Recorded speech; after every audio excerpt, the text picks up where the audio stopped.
Border Gavaskar trophy ಸರಣಿಯ 4ನೇ ಪಂದ್ಯ ಕುತೂಹಲದ ಘಟ್ಟಕ್ಕೆ ಬಂದು ತಲುಪಿದೆ. 2ನೇ ದಿನ 162 ರನ್ ಗಳಿಸುವಷ್ಟರಲ್ಲೇ 5 ವಿಕೆಟ್ ಕಳೆದುಕೊಂಡು ಸಂಕಷ್ಟಕ್ಕೆ ಸಿಕ್ಕಾಕೊಂಡಿದ್ದ ಭಾರತ 3ನೇ ದಿನ ದಿಟ್ಟ ಹೋರಾಟವನ್ನ ನೀಡಿತು. ವಾಷಿಂಗ್ಟನ್ ಸುಂದರ್ ಹಾಗೆ ನಿತೀಶ್ ಕುಮಾರ್ ರೆಡ್ಡಿ ಆಸ್ಟ್ರೇಲಿಯಾದ ಬಲಿಷ್ಠ ಬೌಲಿಂಗ್ ಪಡೆಯನ್ನ ದಿಟ್ಟವಾಗಿ ಫೇಸ್ ಮಾಡಿತು.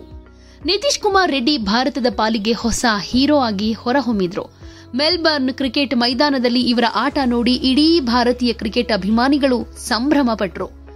ಫಾಲೋ ಆನ್ ಭೀತಿಯನ್ನ ತಪ್ಪಿಸಿದ ನಿತೀಶ್ ಮತ್ತು ವಾಷಿಂಗ್ಟನ್ ಸುಂದರ್ ಜೋಡಿ ಟೀಂ ಇಂಡಿಯಾದ ಆಪತ್ ಬಾಂಧವರಾದ್ರು. ನಿತೀಶ್ ಕುಮಾರ್ 90 ರನ್ ಗಳಿಸಿದ ಮೇಲೆ ಎಚ್ಚರಿಕೆಯ ಬ್ಯಾಟಿಂಗ್ ಆಡೋದಕ್ಕೆ ಶುರು ಮಾಡಿದ್ರು. ವಾಷಿಂಗ್ಟನ್ ಸುಂದರ್ 50 ರನ್ ಗಳಿಸಿ ಔಟ್ ಆದಾಗ ನಂತರ ಬ್ಯಾಟಿಂಗ್ ಬಂದ ಬುಮ್ರಾ 3 ಎಸೆತಗಳಲ್ಲಿ ಯಾವುದೇ ರನ್ ಗಳಿಸದೆ ಔಟ್ ಆದ್ರು. ಭಾರತ 9 ವಿಕೆಟ್ ಕಳೆದುಕೊಂಡಿತ್ತು. 99 ರನ್ ಗಳಿಸಿದ ನಿತೀಶ್ ಕುಮಾರ್ ರೆಡ್ಡಿ ಮತ್ತೊಂದು ಕಡೆ ಇದ್ರು. ಒಂದು ಕಡೆ ಭಾರತ ಆಲ್ಔಟ್ ಆಗೋ ಭೀತಿ ಇದ್ರೆ ಇನ್ನೊಂದು ಕಡೆ ನಿತೀಶ್ ಕುಮಾರ್ ರೆಡ್ಡಿ ಶತಕ ಕೈತಪ್ಪೋ ಆತಂಕದಲ್ಲಿದ್ರು.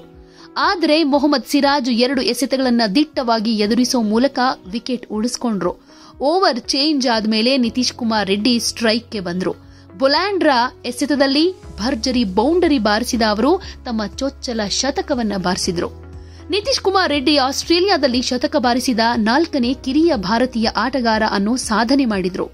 ಅರ್ಧ ಶತಕ ಬಾರಿಸಿದ ಮೇಲೆ ಪುಷ್ಪ ಮಾದರಿಯಲ್ಲಿ ಸಂಭ್ರಮಿಸಿದ್ದ ಅವರು ಶತಕ ಸಿಡಿಸ್ತಾ ಇದ್ದ ಹಾಗೆ ಬ್ಯಾಟ್ಗೆ ಹೆಲ್ಮೆಟ್ ಹಾಕಿ ಎತ್ತಿ ಹಿಡಿದು ಸಂಭ್ರಮಾಚರಣೆಯನ್ನ ಮಾಡಿದ್ರು. ಇನ್ನು ಮಗನ ಆಟವನ್ನ ನೋಡ್ತಾ ಇದ್ದ ನಿತೀಶ್ ಕುಮಾರ್ ರೆಡ್ಡಿ ಕುಟುಂಬದ ಸಂಭ್ರಮಕ್ಕಂತೂ ಪಾರವೇ ಇಲ್ಲದಂತಾಗಿತ್ತು. ನಿತೀಶ್ ತಂದೆ ಮೈದಾನದಲ್ಲೇ ಖುಷಿಯಿಂದ ಕಣ್ಣೀರ್ ಹಾಕಿದ್ರು. 18 ವರ್ಷ 253 ದಿನ ಇದ್ದಾಗ ಶತಕ ಸಿಡಿಸಿದ ಸಚಿನ್ ತೆಂಡೂಲ್ಕರ್ ಅತ್ಯಂತ ಕಿರಿಯ ಆಟಗಾರ ಅನ್ನಿಸಿಕೊಂಡಿದ್ರು. ಇನ್ನು ರಿಷಬ್ ಪಂತ್ 21 ವರ್ಷ 91 ದಿನ ವಯಸ್ಸಿನಲ್ಲಿ ಶತಕ ಸಿಡಿಸಿದ್ದು. ಈಗ ನಿತೀಶ್ ರೆಡ್ಡಿ 21 ವರ್ಷ 216 ದಿನ ವಯಸ್ಸಲ್ಲಿ ಶತಕ ಸಿಡಿಸಿದ್ದಾರೆ. ಹಾಗೆ ಈ ಐತಿಹಾಸಿಕ ಚೊಚ್ಚಲ ಶತಕವನ್ನ ನಿತೀಶ್ ಕುಮಾರ್ ರೆಡ್ಡಿ ತಮ್ಮ ತಂದೆಗೆ ಅರ್ಪಿಸಿದ್ದಾರೆ. ತನ್ನ ಸಾಧನೆಗೆ ತಂದೆಯ ಕೊಡುಗೆ ಅಪಾರವಾಗಿದೆ ಅಂತ ಹೇಳಿರೋ ಅವರು ಆ ಶತಕವನ್ನ ಅವರಿಗೆ ಅರ್ಪಿಸ್ತೀನಿ ಅಂತ ಹೇಳ್ಕೊಂಡಿದ್ದಾರೆ. ಇನ್ನು ಮಗನ ಅದ್ಭುತ ಬ್ಯಾಟಿಂಗ್ ನೋಡಿದ ಅವರ ತಂದೆ ಕೂಡ ಬಹಳಷ್ಟು ಖುಷಿಯಲ್ಲಿದ್ರು. ಮೆಲ್ಬೋರ್ನ್ ಕ್ರಿಕೆಟ್ ಸ್ಟೇಡಿಯಂನ ಕಾಮೆಂಟ್ರಿ ರೂಮ್ ಬಳಿ ನಿತೀಶ್ ಕುಮಾರ್ ರೆಡ್ಡಿ ಅವರ ತಂದೆ ದಿ ಲೆಜೆಂಡ್ ಸುನಿಲ್ ಗವಾಸ್ಕರ್ ಅವರನ್ನ ಭೇಟಿಯಾದ್ರು.